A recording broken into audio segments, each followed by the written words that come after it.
What's going on, beautiful people? It's Nathaniel GE. Welcome to Hooked on Books, where we're going to be looking at the quotes, little mini book reviews, and the best lessons I've learned from the books that I'm reading this year. Today we're starting it off with How to Be a Bawse by Lilly Singh. Just before we get into it, I just want to say that I've just realized in this video, to make it short enough, I've only done the quotes up until chapter 15. Now there's 50 chapters in this book, and I've got loads of notes in my phone. So if you find this interesting and you want me to do more, let me know in the comments and I'll do a part 2, okay? Let's get into the video. Alright, so some of my first notes come from chapter 5, which is called Have Fewer Emotions. And in this chapter, she's basically talking about both work and productivity, doing your own thing, about how much of an influence your emotions can have on different situations. And here, this is the quote that I'm gonna give you guys. I'm suggesting that you train your brain to focus less on feelings and more on productivity when things need to get done. When you need to get your hustle on, be driven by goals, not emotion. Obviously, it sounds so simple, but what she's saying is so true.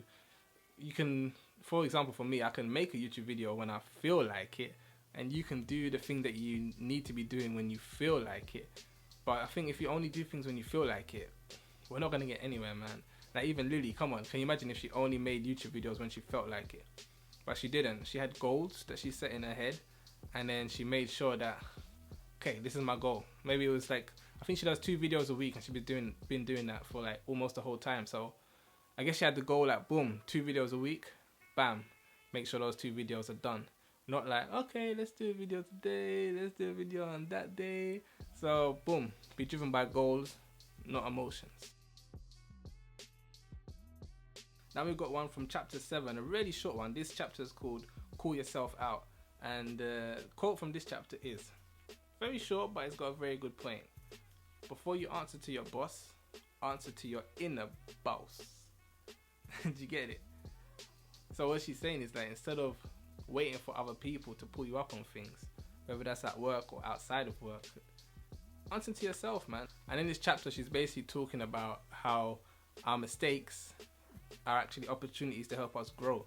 So instead of shying away from them and hoping someone else doesn't call you out, she's saying, boom, step into those mistakes, own up to yourself and to others, and then see how you can learn and grow from it. So before you answer to your boss, answer to your inner boss. Chapter 10 is called Don't Survive, and at the start of it, she's basically telling the story about how she learned to do her stand-up comedy and how she learned to have her presence on stage at shows. And she talks about how nervous she would always feel just when she's about to go on stage and she's about to do the show, and how to overcome that feeling. And there's a couple quotes that I took from this chapter, and the first one is, it meant overcoming nerves and fear to make sure confidence and passion were the only things I felt before I stepped onto that stage. And then another quote I took from this chapter was, if you're going to do it the best you possibly can. And I know that's really short, but sometimes those really short ones are like the best. It's like you just think to yourself, if you're going to do it the best you possibly can. And I think the thing I like about quotes like that is when you think about anything that you want to do, when you think like, oh, what would it be like if I did YouTube the best I possibly could? What would it be like if you did that thing you want to do that you're half doing now, but you did it the best you possibly could?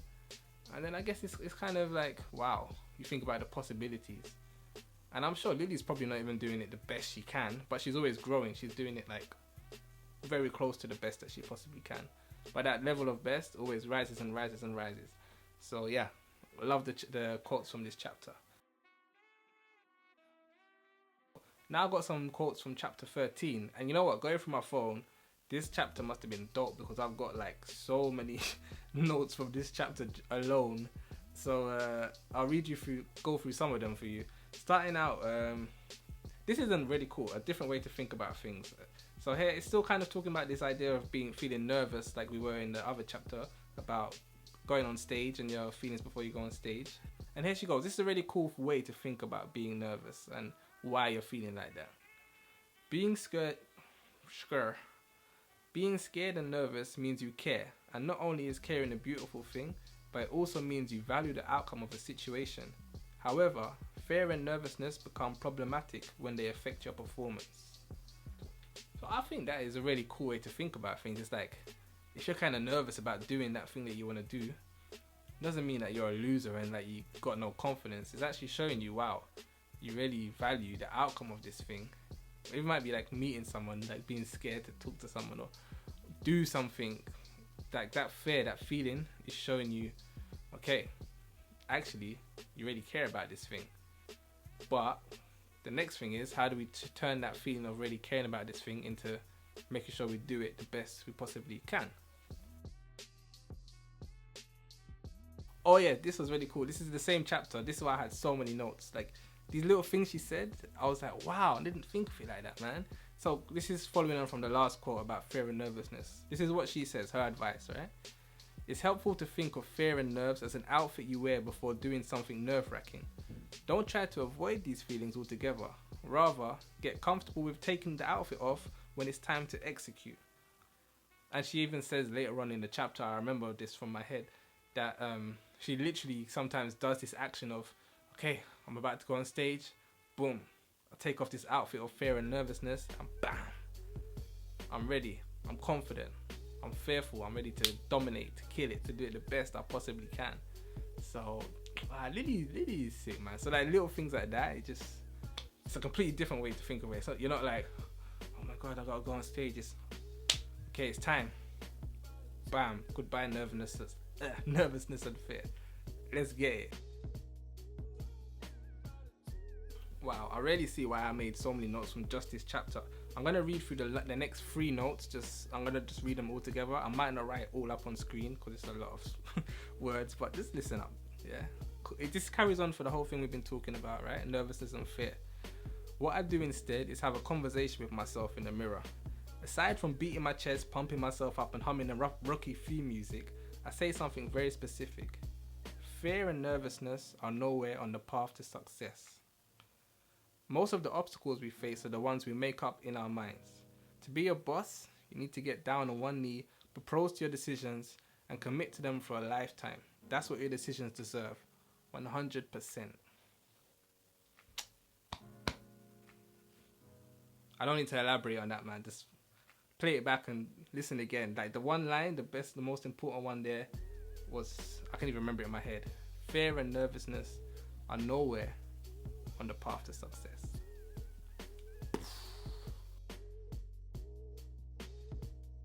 In chapter 15, which is called Schedule Inspiration, Lilly talks about something that I think we all do, but we probably are doing it more, procrastinate.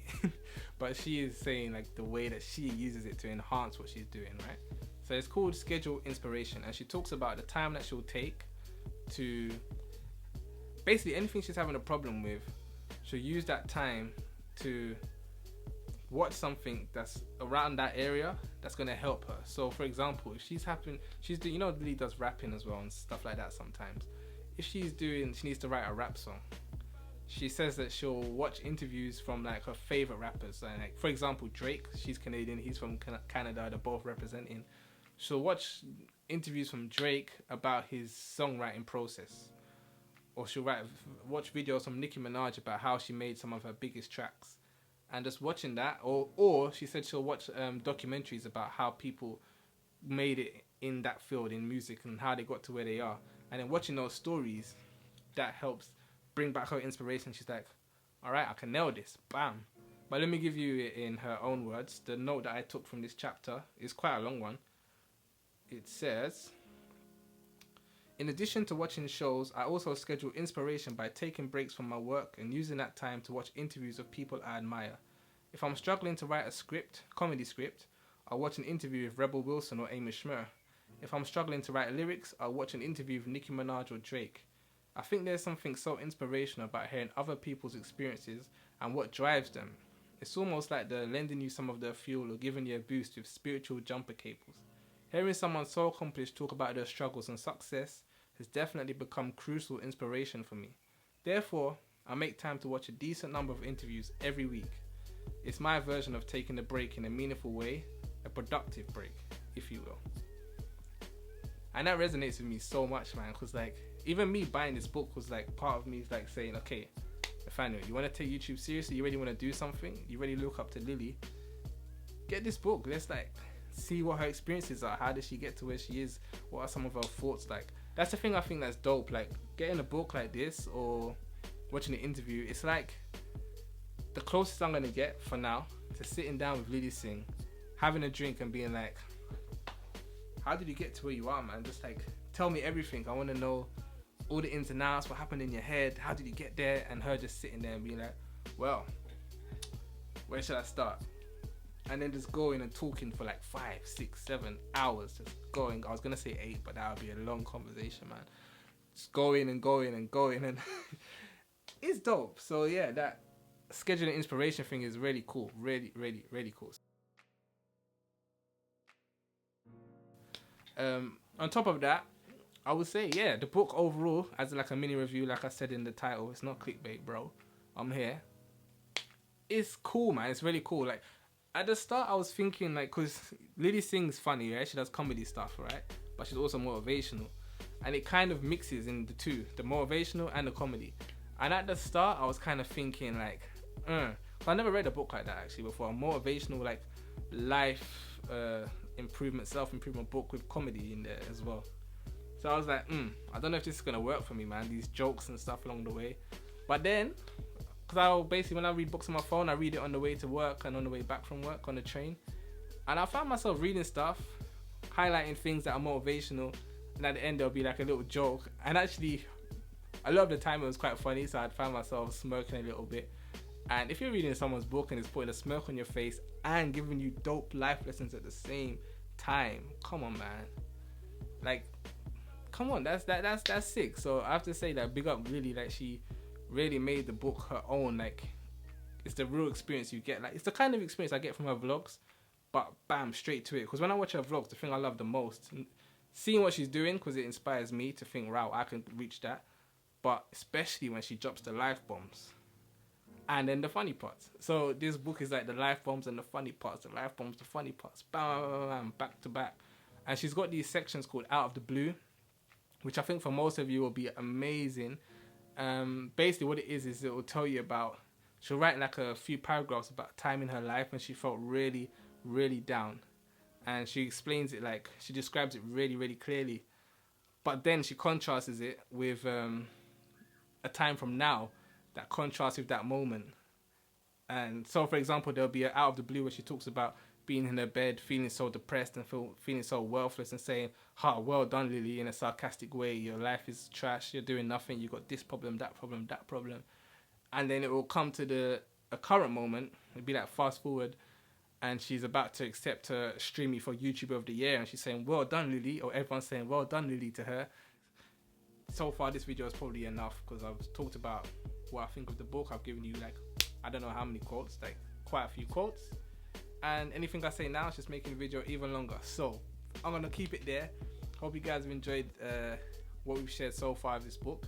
Stick around on the channel, have a look around. There's many other videos like this kind of like lifestyle motivation, quarter life crisis type stuff, and I'll link some of them for you, but feel free to click around. If not, if you want to have a laugh and you like Lilly Singh and you want to have some comedy, plenty of like comedy, fun videos, skits, all of that good stuff. So I've got a wide variety of content on this channel. Okay, I'm gonna stop prologuing. I'm gonna peace out and I'm gonna catch you guys in the next video, and let me know in the comments if you want more of this particular book. And even if you don't, just say hi anyway, and I always reply. Peace, love you guys, see you in 5 Nathaniel GE. Don't know what I'm doing.